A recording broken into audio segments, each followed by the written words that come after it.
दक्षिण अफ्रीका के सबसे ऊंचे पर्वत किलिमंजारो हैं, जिसके लिए मध्य प्रदेश से 2 युवाओं का चयन हुआ, जिसमें से सौरभ कुशवाहा व अंकित सेन दोनों का सिलेक्शन हुआ।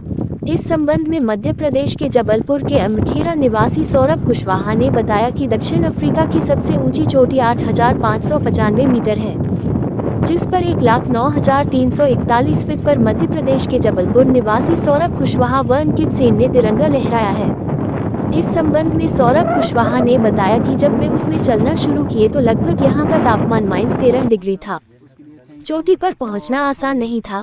कम ऑक्सीजन, बर्फबारी और बर्फीली हवाओं के बीच उनके पैर सुन्न हो गए थे और उनके सिर में भी बहुत दर्द होने लगा था। इसके अलावा वह कई कठिनाइयों का सामना करते हुए मध्य प्रदेश के 2 इंटरनेशनल पर्वतारोहियों ने भारत का तिरंगा लहराने में सफल हुए। आगे चर्चा में सौरभ कुशवाहा ने बताया कि उनको यहां तक पहुंचाने में कई लोगों की मेहनत है, जिसमें विधायक लखन घनघोरिया, महापौर जगत बहादुर सिंह गन्नू, चितरंजन वार्ड के पार्षद प्रमोद पटेल, वृंदावन कुशवाहा, अनिल कुशवाहा, अशोक सम्राट, प्रताप कुशवाहा, प्रकाश कनौजिया, डॉक्टर महेश दास के सहयोग से ही इस चोटी में तिरंगा फहरा सके और भारत का मान बढ़ा सके। वहीं उन्होंने बताया कि फतह हासिल करने के बाद घर वापसी पर संस्कारधानी जबलपुर आने पर रेलवे स्टेशन में उनका भव्य स्वागत हुआ। इस दौरान सौरभ कुशवाहा ने बताया कि उनके माता पिताजी मजदूरी करते हैं, वो एक मिडिल फैमिली से भी हैं, उसके बावजूद भी उनके माता पिता उन्हें आगे बढ़ाने में मदद करते हैं। सौरभ ने आगे बताया कि उन्होंने माउंट रेनिंग का भी कोर्स किया है। अटल बिहारी वाजपेयी इंस्टीट्यूट मनाली से रॉक क्लाइंबिंग का भी कोर्स वह कर चुके हैं। माउंट आबू राजस्थान से उन्होंने सिल्वर मेडल भी जीता है। अंकित सेन और सौरभ कुशवाहा दोनों ने 27वां एडवेंचर क्लब इंडिया भी ज्वाइन किया था, चंडीगढ़ से, जो कि नारकंडा के लिए उनका सिलेक्शन हुआ। सौरभ का कहना है कि अब उनका अगला लक्ष्य माउंट एवरेस्ट में तिरंगा लहराना है, जिसकी तैयारी उनके द्वारा की जा रही है। माउंट एवरेस्ट पर चढ़कर वह जल्दी माउंट एवरेस्ट फतह करेंगे। देखिए हमारा इंडिया न्यूज चैनल से वीरेंद्र शर्मा की यह रिपोर्ट।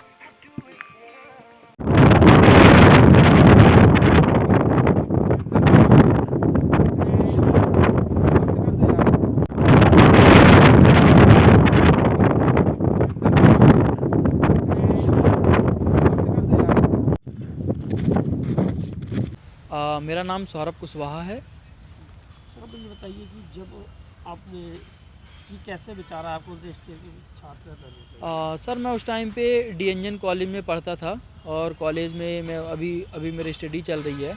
उस टाइम पे जब मैं 10th क्लास में था तो फर्स्ट वैकेंसी 1 MP बटालियन में ये माउंट रेनिंग का 2017 में आया था। तो उस टाइम पे कैंप भी लगते थे कई, तो जगह जगह अलग अलग कैंप में लेके जाते थे, जो जहाँ ज़्यादातर जंगलों होते थे और नदियाँ साइड से जो बहती थी, तो वो उसका क्लाउड जो भी होता था मुझे काफ़ी अच्छा लगता था। बाद में फिर मुझे पता चला कि इसका अलग अलग इंस्टीट्यूट है हमारे इंडिया में, तो हमने फिर अटल बिहारी वाजपेयी इंस्टीट्यूट मनाली से इसका कोर्स किया था, जो कि बकरताज हमारा बेस कैंप था, और सीढ़ीदार समिट हमने किया था 17,500 फीट में। उसके बाद फिर हमने ये माउंट आबू राजस्थान से फिर मैंने बेसिक रॉक क्लाइंबिंग का कोर्स किया था, जिसमें से एक अचीवमेंट भी हुआ था वहाँ पे, जिसमें मेरा सिल्वर मेडल लगा हुआ था। फाइनली फिर उसके बाद मैंने एक बड़ा इंटरनेशनल लेवल पे करने के लिए सोचा फिर, तो फाइनली हमारे मध्य प्रदेश से 2 लोगों का इसमें सिलेक्शन हुआ, जिसमें से हमारे टीम ऑफ माउंटेन में अंकित सेन और पर्वतारोही सौरभ कुशवाहा मध्य प्रदेश से रिप्रेजेंट जबलपुर संस्कारधानी से वहाँ पे किए, और फाइनली हम लोग फिर वहाँ पे सबमिट किए, जो अफ्रीका का जो सबसे हाइट पीक है, उरू पीक जिसे कहा जाता है, 5,895 मीटर है, जो हम लोगों ने उसको फाइनली 26 जनवरी में सबमिट किया। अच्छा, क्या दिक्कतें आई? कुछ दिक्कतें उसमें, जब हमने बेस कैंप से हमने स्टार्टिंग किया था, जब तो रात में हमने 2 बजे से स्टार्ट किया था, 26 तारीख को रात को 2 बजे से स्टार्ट किया था। तो मतलब जब हम पैदल ट्रैक में चढ़ रहे थे तो उस टाइम पे तो हमारे काफ़ी पाँव हाथ सुन्न हो गए थे, नाक से ब्लडिंग निकलना और सिर में बहुत ज़्यादा ब्रेन पेन होने लगा था। तो काफ़ी हम लोग थक भी चुके थे, क्योंकि हम लोग 25 तारीख से मतलब 23 तारीख से स्टार्ट हम लोग ने नीचे नेशनल पार्क से स्टार्ट किया था हम लोग ने चलना उधर पे। तो लगातार हम लोग चल रहे थे। नाइट में हम लोग बेस कैंप में रुक जाते थे, जो कि हमारा होरम्बो बेस कैंप था हमारा। तो वहाँ से हम फिर नाइट 26 को हम वहाँ से निकले सबमिट के लिए। तो फाइनली सुबह 26 जनवरी को 9 साढ़े 9 10 के बीच में हम लोग ने तिरंगा लहरा दिया था। कितने दिन लगे थे आपको? टोटल हमें 3 दिन लगे थे सर पूरा ये सबमिट करने में। अच्छा भाई, जब जा रहे थे तो घर वालों को क्या था आपका? मेरे घर वालों ने तो काफ़ी सपोर्ट किया, साथ ही साथ हमारे समाज के लोग, जो हमारा कुशवाहा समाज है, वो काफ़ी हमारा सपोर्ट किए।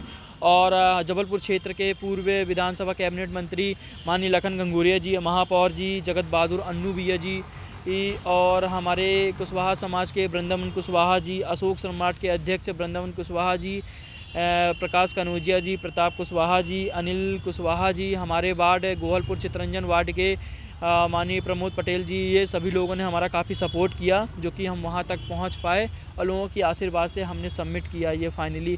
और एक जबलपुर में हम लोग ने 2 जन ने एक इतिहास रचा कि एक पर्वतारोही के नाम से हम लोगों को टीम ऑफ माउंटेन में अंकित सेन और पर्वतारोही सौरभ कुशवाहा को जाना जाएगा। अच्छा, ये बताइए कि जब फंडिंग की बात आई तो कैसे गवर्नमेंट ने क्या हेल्प किया आपका उस पर? गवर्नमेंट ने अभी इसमें हमारा कोई हेल्प नहीं किया, बल्कि पॉलिटिकल्स ने हमारा काफ़ी सपोर्ट किया था, जैसे कि माननीय लखन घंगोरिया जी और हमारे जगत बहादुर अन्नू भैया ने जी इसमें हम लोगों को काफ़ी सपोर्ट किया था। कितना खर्चा आ गया होगा आपको? इसमें लगभग 3 साढ़े 3 लाख का खर्च आ गया था पूरा जबलपुर से। हमारा पूरा वहाँ का पूरा जो भी हमारा जो इक्विपमेंट सामान रहता है, खाने पीने का, हमारा यहाँ से आने जाने का पूरा खर्चा जो भी रहता है, तो इसमें 3 साढ़े 3 लाख रुपए का खर्चा आता रहता है। और आप अपने थे मतलब सिर्फ दो, आप ही 2 लोग थे कि और? मध्य प्रदेश से हमारे 2 ही लोग थे इसमें, और ये हमारे गौरव के लिए बात है। और भी आपकी टुकड़ियाँ थी साथ में कहीं से? साथ में हमारे ऑल इंडिया से 14 लोग थे, जिसमें से अलग अलग जगह से, जैसे हरियाणा से थे, पंजाब से थे, यूपी से थे, मध्य प्रदेश से थे, मुंबई से थे, दिल्ली से थे,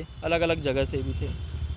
आप क्या विचार किया है इसके बाद? हमारा नेक्स्ट विचार इसके बाद माउंट एवरेस्ट है, जो कि हम जल्द ही सबमिट, इसको हमारी तैयारी चल रही है इसके लिए, स्पॉन्सरशिप के लिए, और जल्द ही हम एक जबलपुर को और संस्कार धानी के लिए एक और हम गौरव के लिए करने जाएंगे, और जल्द ही हम माउंट एवरेस्ट चढ़ेंगे।